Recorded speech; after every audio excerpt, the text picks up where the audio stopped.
Terbaik, saya ambil dua-duanya. Optik Melawai, when you expect the very best. Kapolda Metro Jaya Irjen Pol Asep Edi Suheri mengatakan 8 tersangka ini dibagi menjadi 2 klaster. Klaster pertama yaitu pengacara Egy Sujana, Kurnia Royani, Damai Hari Lubis, Rustam Effendi, dan Muhammad Rizal Fadilah. Sementara itu untuk klaster kedua yakni pakar telematika Roy Suryo, Dr. Tifauzia Tiasuma alias Dr. Tifa, dan ahli digital forensik Rizpon Hasiholan Sianipar. Penyidik telah mengantongi alat bukti yang cukup dan berkesimpulan mereka telah menyebarkan tuduhan palsu dan memanipulasi dokumen ijazah dengan metode yang tidak ilmiah. Pagi Pak. Metro Jaya telah menetapkan 8 orang tersangka dalam perkara pencemaran nama baik, fitnah, dan manipulasi data elektronik yang dilaporkan oleh Bapak Insinyur Haji Joko Widodo. Penyidik menyimpulkan bahwa para tersangka telah menyebarkan tuduhan palsu dan melakukan edit serta manipulasi digital terhadap dokumen ijazah dengan metode analisis yang tidak ilmiah dan menyesalkan publik. Selanjutnya, penyidik akan berkoordinasi dengan Kejaksaan Tinggi DKI Jakarta untuk proses hukum lebih lanjut. Pada kesempatan ini, kami tegaskan bahwa penanganan perkara yang kami lakukan murni proses penegakan hukum. Kemudian seluruh tahapan juga dilakukan secara profesional, proporsional, transparan, dan akutabel. Pemirsa, 8 orang ditetapkan menjadi tersangka terdiri dari Roy Suryo CS dalam kasus tudingan ijazah palsu yang dilaporkan Presiden ke-7 Joko Widodo. Penetapan tersangka dibagi menjadi 2 klaster dan ke-8 tersangka dijerat pasal berlapis Undang-Undang ITE.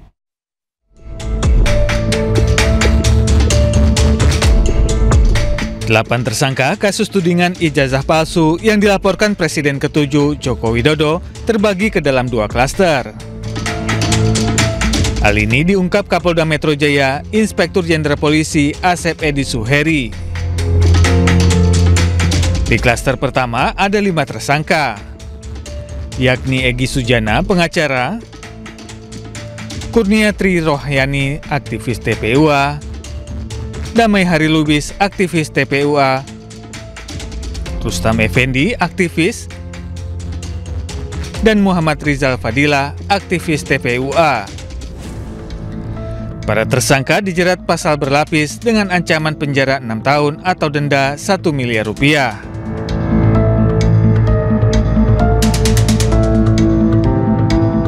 Sedangkan di klaster kedua, terdapat 3 tersangka yakni Roy Suryo, ahli telematika dan mantan Menpora, Simon Hasiolan Sianipar, ahli digital forensik, dan Dr. Tifauzia Tiasuma, dokter sekaligus aktivis. Ketiga tersangka dijerat pasal berlapis dengan ancaman penjara 6 tahun atau denda 1 miliar rupiah.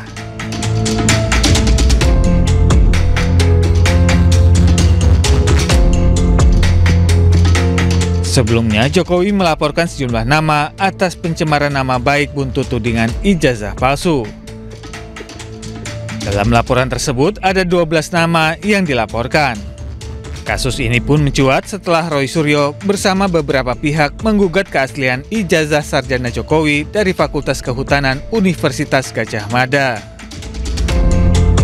Dari Jakarta, Tim Liputan iNews melaporkan. Usai ditetapkan sebagai tersangka kasus tudingan ijazah palsu Jokowi, pakar telematika Roy Suryo mengaku menghormati penetapan tersangka ini. Menurut Roy, status tersangka ini hanyalah proses awal dari rangkaian hukum yang akan dia jalani. Saya tetap menghormati penetapan tersebut. Tapi sebaiknya semua masyarakat juga menunggu dengan sabar prosesnya. Karena kalau saya tidak salah dengar tadi, memang tidak ada perintah langsung untuk dilakukan penahanan. Ya, jadi ini clear banget ya, loud and clear. Jadi kalau tiba-tiba ada orang yang aneh-aneh atau orang yang mendesak-desak, itu tentu saja sudah merupakan hal yang justru melanggar hukum. Dan poin yang paling penting apa? status TSK itu masih harus kita hormati dan sikap saya senyum saja.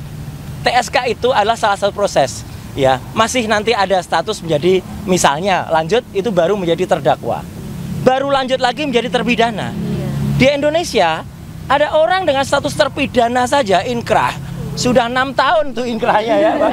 Masih bisa bebas melenggang dan menghina hukum di Indonesia, ya. Jadi artinya adalah tolong aparat hukum juga fair dan adil dalam hal ini. Jadi sekali lagi sikap saya apa? Saya senyum, saya menyerahkan ke kuasa hukum, saya tetap mengajak untuk semua yang ke-7 orang lain, ke-8 orang untuk tetap tegar. Ini adalah perjuangan kita bersama rakyat Indonesia selaku masyarakat yang bebas untuk melakukan penelitian atas dokumen publik, tidak untuk dikriminalisasi, dan tolong aparat itu juga fair dan adil. Pemirsa, polemik ijazah Joko Widodo tak kunjung usai. Pakar kebijakan publik Bonatua Silalahi melaporkan dugaan pelanggaran kearsipan ijazah Jokowi ke Barreskrim Polri.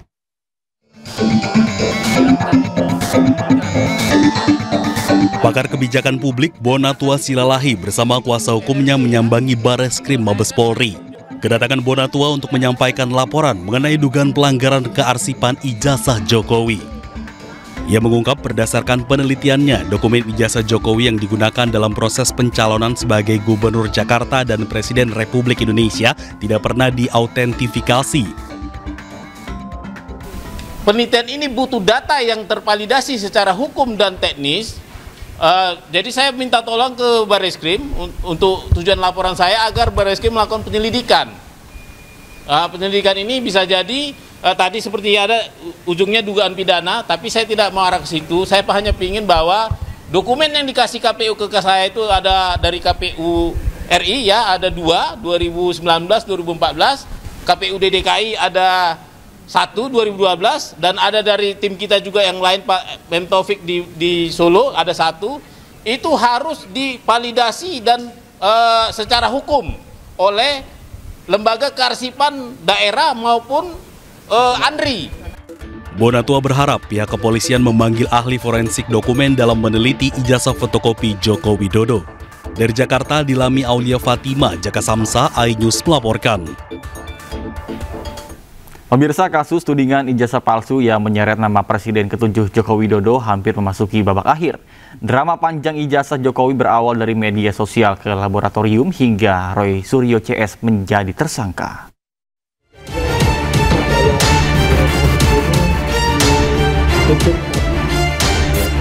Kasus tudingan ijazah palsu yang menyeret nama Presiden ke-7 Republik Indonesia Joko Widodo hampir memasuki babak akhir. Bermula dari tudingan di media sosial, isu keaslian ijazah Jokowi pertama kali mencuat di ruang publik sejak 2022. Namun kembali menguat pada awal 2025 setelah sejumlah pihak menuding ijazah yang digunakan Jokowi untuk mendaftar sebagai calon presiden tidak sah. Jokowi melalui kuasa hukumnya melaporkan sejumlah akun dan individu yang menyebarkan tudingan ijazah palsu ke Polda Metro Jaya pada 30 April 2025. Jokowi melaporkan dugaan fitnah terkait tuduhan ijazah palsu ke Polda Metro Jaya. Terdapat 12 orang yang masuk dalam daftar terlapor setelah kasus tersebut naik dari penyelidikan ke penyidikan. Di antaranya Roy Suryo, Dr. Tifa, Abraham Samad, Egy Sujana, hingga Damai Hari Lubis. Dalam prosesnya, Jokowi juga sudah diperiksa setelah kasus naik penyidikan. Pemeriksaan digelar di Mapolresta Solo pada 24 Juli 2025. Penyidik Polda Metro Jaya turut menyita ijazah SMA dan S1 milik Jokowi untuk diteliti laboratorium forensik. Polda Metro Jaya melanjutkan penyelidikan atas laporan yang dibuat Jokowi. Penyidik melakukan pemeriksaan intensif terhadap puluhan saksi dan ahli, serta menyita dokumen ijazah asli Jokowi dari SMA dan Universitas Gadjah Mada untuk dilakukan uji keaslian oleh Pusat Laboratorium Forensik. Hasil pemeriksaan forensik menyimpulkan ijazah yang dimiliki Jokowi adalah asli.